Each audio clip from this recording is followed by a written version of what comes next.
Hello प्यारे बच्चों, आप सभी का इस प्यारे से channel Rajput Maurya PCM classes में आप सभी का स्वागत है। आप सब कैसे हैं?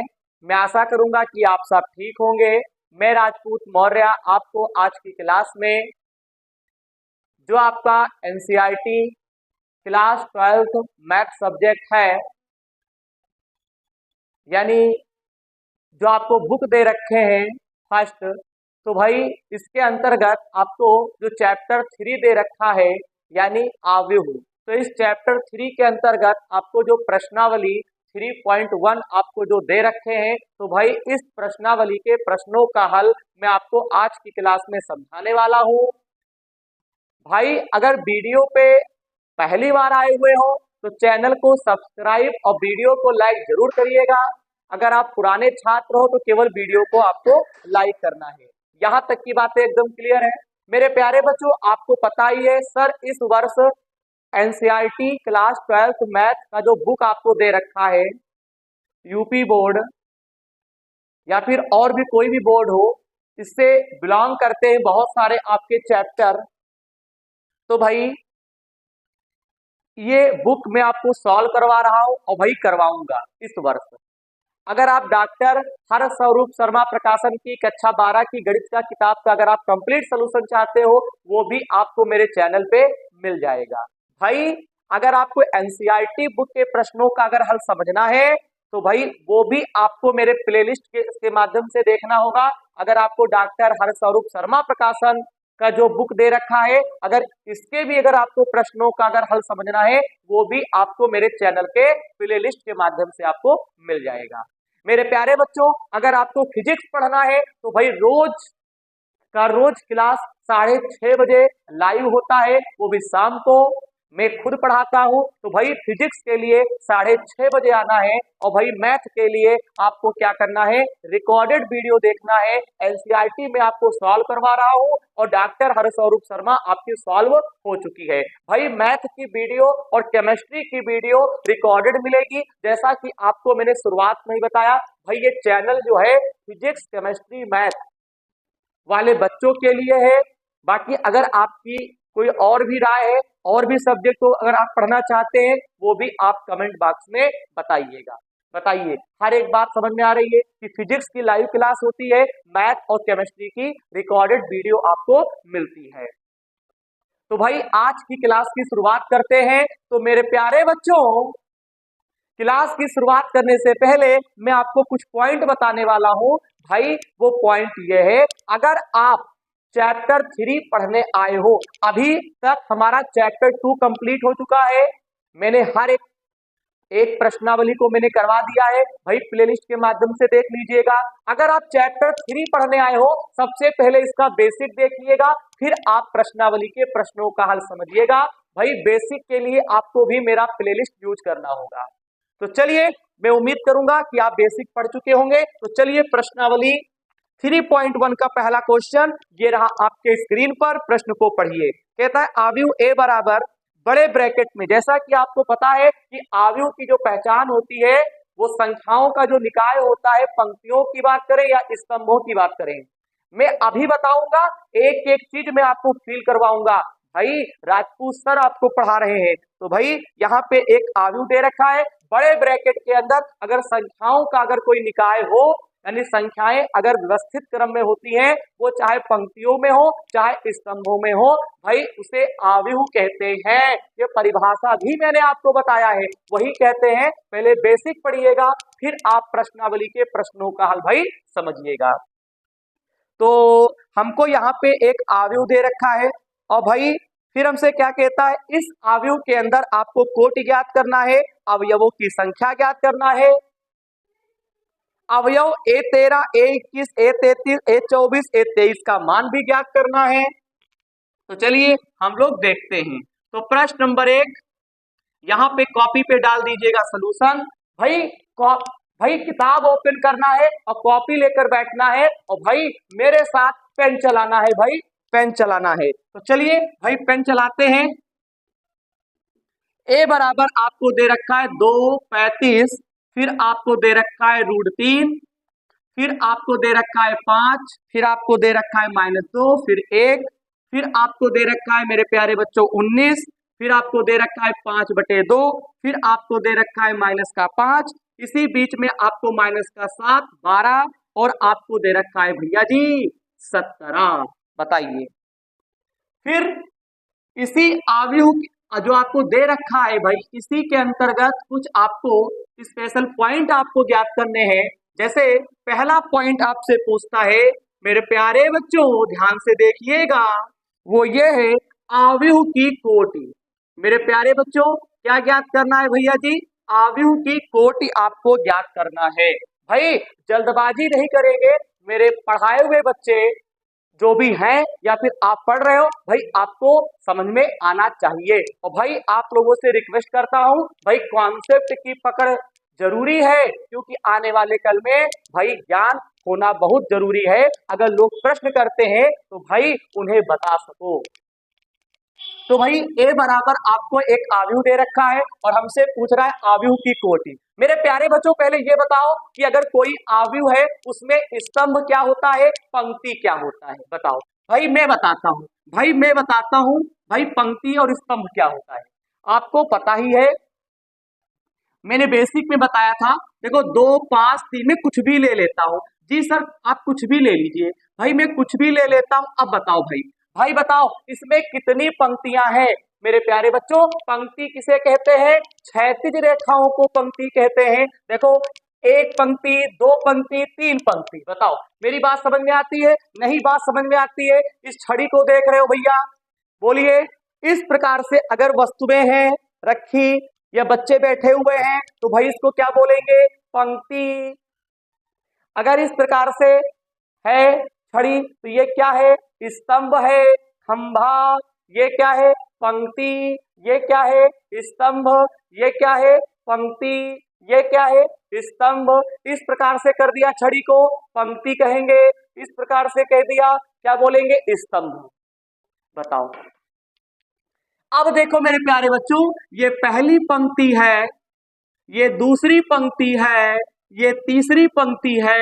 आ गई बात समझ में? भाई पंक्ति है, भाई पंक्ति है, भाई पंक्ति है। बताइए क्या कोई समस्या है? जी सर बिल्कुल नहीं। इसको क्या बोलते हैं? पहला स्तंभ है, दूसरा स्तंभ है, तीसरा स्तंभ है। बताइए पंक्ति को क्या बोलते हैं? रो, यानी कि रो 1 है भाई, रो 2 है भाई, रो 3 है। स्तंभ को क्या बोलते हैं? कॉलम C1 है भाई, C2 है भाई, C3 है। बताओ भाई कैसे नहीं आप समझ पाओगे? भाई बताओ, क्या आपको भाई इतना केवल समझ जाओ कि इसमें पंक्ति और स्तंभ आपको समझ में आया कि नहीं आया? जी सर बिल्कुल आया। अगर नहीं आया हो तो भाई एक और देख सकते हो, यहां पे लिख देता हूं ABCD। बताओ भाई ABCD। अब देखो भाई इसमें कितने पंक्तियां हैं बताओ? जी सर मैं तो बता दूंगा। भाई बताओ कितनी पंक्तियां हैं? बताइए भाई इसमें भी 2 पंक्ति हैं। कैसे? ये पहली पंक्ति है, ये दूसरी पंक्ति है, ये पहला स्तंभ है, ये दूसरा स्तंभ है। बताओ आपको अभी केवल इतना ज्ञान हो जाए कि भाई पंक्ति और स्तंभ है क्या। बताइए आपको समझ में आया कि नहीं आया? बताइए। मैं उम्मीद करता हूं कि आपको बिल्कुल समझ में आया होगा। भाई एक बार और मैं आपका रिवाइज करवाता हूं भाई, क्योंकि राजपूत सर का वादा है कि भाई आपको समझ में जरूर आएगा। अगर वीडियो पे अगर आए हुए हो तो भाई वीडियो के अंदर बिल्कुल ऑफलाइन जैसा फीलिंग आएगा ऑनलाइन में। ये आव्यूह है, इसमें कितनी पंक्तियां है? 3। भाई पहली पंक्ति, दूसरी पंक्ति, तीसरी पंक्ति। इसमें 3 स्तंभ है, 1 2 3। बताओ यानी इस वाले आव्यूह का मतलब ये बड़ा ब्रैकेट है, हम जान गए भाई आव्यूह है, इसमें 3 पंक्ति 3 स्तंभ है, और ये वाला आव्यूह है 2 पंक्ति और 2 स्तंभ है। आई होप कि आपको समझ में आ गया होगा। बताओ बाकी क्लास में जैसे जैसे क्वेश्चन आएंगे वैसे वैसे समझते चलेंगे भाई, आपको समझ में आ जाएगा। ठीक है, ओके चलिए बढ़ते हैं। ये आपको आव्यूह दे रखा है, हमसे पूछ रहा है आव्यूह की कोटि। भाई कोटि और क्रम भाई एक ही चीज होता है, किसी को कोई समस्या तो नहीं है? जी सर बिल्कुल नहीं है। आपसे पूछ रहा है आव्यूह की कोटि क्या होगी। भाई कोटि और क्रम क्या होता है? एक ही चीज होता है। तो भाई कैसे लिखते हैं बताओ? भाई कैसे लिखते हैं? जी सर बिल्कुल बताएंगे। तो आयु की कोटि या फिर क्रम क्या लिख देंगे बताओ इस पूरे का? भाई क्रम और कोटि कैसे लिखते हैं? भाई पंक्तियों की संख्या और गुणे स्तंभों की संख्या। ऐसा अगर कर देते हो तो उसे क्रम और कोटि कहते हैं। सर ने आपको बेसिक में पढ़ाया था, बताओ याद आ रहा है कि नहीं याद आ रहा है? अगर नहीं याद आ रहा है तो सर फिर भी बताएगा। देखो भाई इसमें कितनी पंक्तियां हैं? एक, दो, देखो बेटा, ये पहली पंक्ति है, ये दूसरी पंक्ति है, ये तीसरी पंक्ति है। इसमें कितने स्तंभ है? एक, दो, फिर तीन, फिर चार। वाह भाई वाह। बताओ कितने बच्चों को समझ में आता है? जी सर बिल्कुल आया। बताओ इस वाले आव्यूह में कितनी पंक्तियां हैं? बोलो। एक बार मैं चेक कर लेता हूँ। 2 5 19 माइनस 7 35 माइनस 2 5 बटे 2 12 रूट 3 1 माइनस 5 17। तो भाई बताओ आव्यूह की कोटि क्या होगी? इसमें तीन पंक्ति है, एक, दो, तीन। कितने स्तंभ है? एक, दो, तीन, चार। बताइए। तो भाई पंक्तियों की संख्या को पहले लिखते हैं और स्तंभों की संख्या को बाद को लिखते हैं। भाई पंक्ति तीन थी और स्तंभ चार था। भाई पंक्तियों की संख्या को पहले लिखना है और स्तंभों की संख्या को बाद को लिखना है। पंक्ति की वरीयता, पंक्ति को वरीयता आपको पहले देना है। वरीयता का मतलब है पहले लिखना है।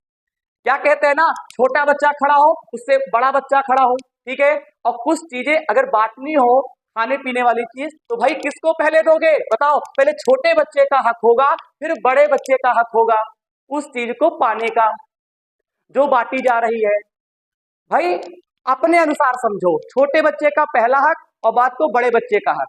तो भाई वहां पे वरीयता किसको देते हैं? मान किसका पहले बढ़ रहा है? छोटे वाले का, बात को बड़े वाले का। भाई इस चीज को मैं अपने अकॉर्डिंग आपको समझा रहा हूं। फिर वही बात यहाँ पे भी, पहले पंक्तियों की संख्या और बाद को स्तंभों की संख्या।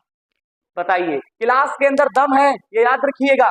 हाँ चलिए, आई होप कि आयु की कोटि पूछे या क्रम पूछे, आपको इस प्रकार से लिख देना है। नंबर 2 पे कहता है अवयवों की संख्या। भाई अवयवों की संख्या, भाई बताओ अवयवों की संख्या क्या होगी? इसमें कितने अवयव लिखे हैं? 1 2 3 4 5 6 7 8 9 10 11 12। भाई कितने हैं? 12 हैं। या तो आप जो क्रम लिखे हो उसकी आपस में गुणा कर दो। भाई अवयवों की संख्या कैसे आती है? या तो अवयव के अंदर जितने भी अवयव लिखे हैं उन्हें एक एक करके गिनो, और या फिर क्या करो, पंक्तियों की संख्या को स्तंभों की संख्या से क्या कर दो? भाई क्या कर दो? गुणा कर दो। अवयवों की संख्या आ जाएगी। सर कैसे? तो देखो 3 का पहाड़ा 4 बार, क्या लिख देंगे? 12। भाई आपको समझ में आ गया होगा। जी सर बिल्कुल आ गया। नंबर 3 पे क्या कहता है? भाई नंबर 3 पे कहता है अवयव A13, भाई A21, फिर आपको क्या दे रखा है? A33, क्या दे रखा है? A33, फिर क्या दे रखा है? बेटा और बेटी समझेंगे, A24, फिर आपको क्या दे रखा है भैया जी?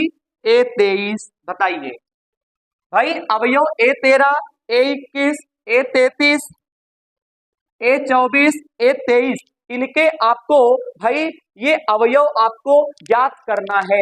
बताओ भाई कैसे निकालेंगे? भाई बहुत आसान है, सुनिएगा कैसे। भाई A13 का मतलब क्या हुआ? A13 का मतलब हुआ पहली पंक्ति और तीसरा स्तंभ। भाई पहले जो पहली संख्या होती है पंक्ति कहलाती है, दूसरा वाला स्तंभ होता है। पहला पंक्ति होता है, दूसरा स्तंभ होता है, पहला पंक्ति होता है, दूसरा स्तंभ होता है। बताओ 24 का मतलब क्या हुआ? 24 का मतलब पहले 2 लिखा है, तो इसका मतलब है 2 क्या है? पंक्ति। 4 क्या है? स्तंभ। दूसरी पंक्ति 4 यानी चौथी स्तंभ, चौथा स्तंभ। अगर 23 है, दूसरी पंक्ति तीसरा स्तंभ। बताओ। तो भाई अगर मैंने आपको बेसिक में पढ़ाया था भाई बेसिक में पढ़ाया था, बहुत हो गया। क्या पढ़ाया था? अवयव की रचना, कंस्ट्रक्शन ऑफ मैट्रिक्स मैंने आपको पढ़ाया था भैया मोरो। देख जरा क्या होता है, 11, 12 और 13, ए 21, ए 22 और ए 23, ए 31, ए 32 और ए 33। भाई अवयव की रचना आपको याद है कि नहीं याद है? भाई बेसिक पढ़ लिया करो भाई, बेसिक क्यों नहीं पढ़ते हो भैया? बेसिक बहुत जरूरी है पढ़ना। क्या होता है? 11, 12, 13, 21, 22, 23, 31, 32, 33। क्या बोल रहे हैं सर? अवयव की रचना कैसे बताओगे? 11, 12, 13, 21, 22, 23, 31, 32, 33। याद हो गया? जी सर, बिल्कुल याद हो गया। अब देखो ए 13 का मान पूछ रहा है भाई, ए 13 बराबर क्या लिखोगे बताओ? देखो तो क्या लिखोगे? 11, 12, 13, 14, क्योंकि 14 भी हो सकता है, 15 भी हो सकता है। तो क्या लिखेंगे? 11, 12, 13। तो ए 13 पे कितना आ रहा है? 19। फिर ए 21 का मान पूछ रहा है, तो फिर उस पहली पंक्ति हो गई 11, 12, 13, 14, और दूसरी पंक्ति क्या होती है? 21, 22, 23, 24, और तीसरी पंक्ति क्या होती है? 31, 32, 33, 34। तो भाई 21 पूछ रहा है, तो भाई 21 पे 35 ही तो होगा, यानी ए 21 बराबर हम लिख सकते हैं कितना? 35। अब बताओ फिर क्या पूछ रहा है? 33। तो क्या होता है? ये 31, 32 और ये 33। तो ए 33 बराबर हम लिख लेंगे -5। ए 24 पूछ रहा है भैया, भैया मोरो ए 24 पूछ रहा है, तो 21, 22, 23 और 24। तो 24 से कितना है? 12 है। फिर हमसे ए 23 पूछ रहा है, तो 21, 22 और 23। तो क्या लिख देंगे? 5/2। भाई कितना आसान क्वेश्चन है, बताइए। सब बच्चे फटाफट आंसर चेक करेंगे। भाई आंसर चेक करिए, क्या आंसर सारे आ रहे हैं कि नहीं आ रहे हैं? जी सर बिल्कुल आ रहा है। 19, 35, -5, 12, 5/2। बताइए। तो इस प्रकार से प्रश्न नंबर 1 का हल भाई कंप्लीट हुआ। भाई अगर समझ में नहीं आया है, वीडियो को बैक करो, फिर देखो, फिर बैक करो, फिर देखो। भाई आना ही है समझ में। अगर और भी बेसिक पढ़ना चाहते हो, इससे पहली वाली वीडियो देखो। और भाई हाँ, अगर आप मेरे चैनल से पढ़ाई कर रहे हो तो भाई स्टेप बाय स्टेप पढ़ाई करो, आप हर एक चीज सीख जाओगे। जब प्रश्नावली के प्रश्न करोगे तो गर्दा उड़ा दोगे, ये याद रखिएगा। हाँ, तो सब बच्चे इसका स्क्रीनशॉट लो, फिर क्लास को आगे बढ़ाते हैं। आई होप कि आप प्रश्न नंबर 1 का हल समझ चुके होंगे। तो चलिए प्रश्न नंबर 2 का हल मैं आपको समझाता हूं। भाई बहुत ही आसान है। कहता है यदि किसी अवयव में 24 अवयव हैं तो इसकी संभव कोटियां क्या हैं? यदि इसमें 13 अवयव हो तो कोटियां क्या होंगी? बताइए। बहुत ही आसान है। तो देखो कैसे लिखते हैं, कोटियां हमको लिखनी है। तो लिखेंगे, देखो इन्होंने जो हिंदी दे रखा वही हिंदी आपको टिपना है। यदि अवयव में 24 अवयव है, तब यदि अवयव में 24 अवयव है तब इसकी संभव कोटियां क्रमशः। भाई बहुत ही आसान है। यदि अवयव में 24 अवयव हैं मेरे प्यारे बच्चों, तब इसकी संभव कोटियां क्या होंगी? तो सुन लो पहले। भाई 24 है तो 24 को आप कितने प्रकार से तोड़ सकते हो, बस ये बता दो। जी सर बिल्कुल बता सकते हैं, 1 गुणे 24 लिख सकते हैं, 24 गुणे 1 लिख सकते हैं। भाई 24 किसके पहाड़े में आता है भाई बता तो भी क्या लिखेंगे? 2 गुणे 12 होता है, 12 गुणे 2 होता है। भाई 6 गुणे 4 होता है, भाई 4 गुणे 6 होता है। भाई 3 गुणे 8 होता है, भाई 8 गुणे 3 होता है। बता दो भाई बता दो, देखते हैं कितने बच्चे बता पाएंगे। बताइए। 1 2 3 4 5 6 7 8। यहाँ पे क्या है आंसर देख लेते हैं। 1 2 3 4 5 6 7 8। भाई 8 प्रकार से आप लिख सकते हो इनकी कोटि को। अगर 24 अवयव है तो इसकी संभव कोटियां होंगी। 1 गुणे 24 लिख सकते हो, 24 गुणे 1 लिख सकते हो, 2 गुणे 12 लिख सकते हो, 12 गुणे 2 लिख सकते हो। भाई 24 किसके पहाड़े में आता है उसको तोड़ के लिख दो। आ गई बात समझ में? बोलो बोलो। जी सर बिल्कुल आ गई। अब इसी में आपको क्या दे रखे हैं, यदि अवयव में 13 अवयव है तब इसकी संभव कोटियां क्रमशः, बताओ क्या होंगी, 13 अवयव तो 1 गुणे 13 और या तो 13 गुणे 1, बस 1 गुणे 13 या 13 गुणे 1। इस प्रकार से इस प्रश्न का भी हल क्या होगा भाई, कंप्लीट हो जाएगा, भाई कंप्लीट हो जाएगा। अब देखते हैं कि प्रश्न नंबर 3 का हल भाई मुझसे पहले कौन कर पाएगा। जी हाँ, आप बिल्कुल कर दोगे। तो भाई देखते हैं कौन आगे निकलता है, पहले प्रश्न पढ़ते हैं। यदि किसी आयु में 18 अवयव हैं तो इसकी संभव कोटियां क्या है, यदि इसमें 5 अवयव हैं तो भाई बताओ। तो देखो भाई सेम क्वेश्चन है, हिंदी लिखेंगे, यदि आयु में 18 अवयव है तब इसकी संभव कोटियां क्रमशः। भाई 18 को क्या लिख सकते हो बताओ, भाई 18 को कितने प्रकार से तोड़ के लिखोगे बताइए, जैसे इस प्रकार से मैंने लिखा है तो भाई क्या लिखेंगे, 1 गुणे 18, 18 गुणे 1, बोलो क्या समझ में आता है कि नहीं आता है। जी सर बिल्कुल आता है। 18 किस किस के पहाड़े में आता है, 3 के 3 छक 18, फिर 6 त्रिक 18 होता है, बोलो बोलो, 2 नवा 18 होता है, फिर 9 गुणे 2 18 होता है, बताओ। और किसी के पहाड़े में भाई 18 आता है बताओ, आज देख लेते हैं, आंसर शीट मिला लीजिए, 1 2 3 4 5 6, 1 2 3 4 5 6, भाई यही आपका होता है। इसी में क्या कहता है, यदि आयु में क्या है 5 अवयव हैं, यदि आयु में 5 अवयव हैं तब इसकी संभव कोटियां क्रमशः। भाई तब इसकी संभव कोटियां क्रमशः क्या होंगी बताइए। तो भाई 1 गुणे 5 5 गुणे 1 लिख सकते हैं, बताओ भाई क्या करेंगे, भाई लिख सकते हैं, बताओ किसी को कोई परेशानी। तो भाई आज की क्लास मेरी यहीं तक ही रहेगी, यानी आज की क्लास में हम लोगों ने प्रश्न नंबर 1, प्रश्न नंबर 2, प्रश्न नंबर 3, भाई ज्यादा फास्ट नहीं पढ़ाऊंगा, हाँ धीरे धीरे, फर्स्ट बुक हो चाहे सेकंड बुक हो आराम से खत्म कर देंगे, ठीक है। और सर जो भी टॉपिक पढ़ाते हैं वो बच्चों को समझ में जरूर आता है।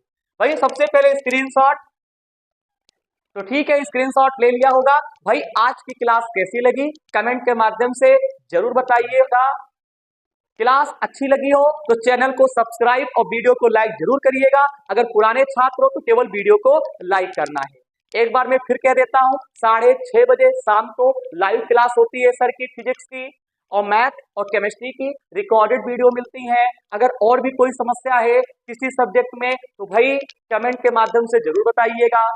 तो भाई अगली क्लास में हम लोग इसी प्रश्नावली 3.1 में जो आगे के क्वेश्चन आपको दे रखा है उसके प्रश्नों का हल मैं आपको समझाने आऊंगा। और हाँ, अगर डॉक्टर हरस्वरूप शर्मा प्रकाशन की जो कक्षा 12 की गणित की किताब है उसका कंप्लीट सोल्यूशन चाहते हो तो भाई प्ले लिस्ट के माध्यम से देख लीजिएगा। तो भाई मिलते हैं अगली क्लास में। जय हिंद, जय भारत।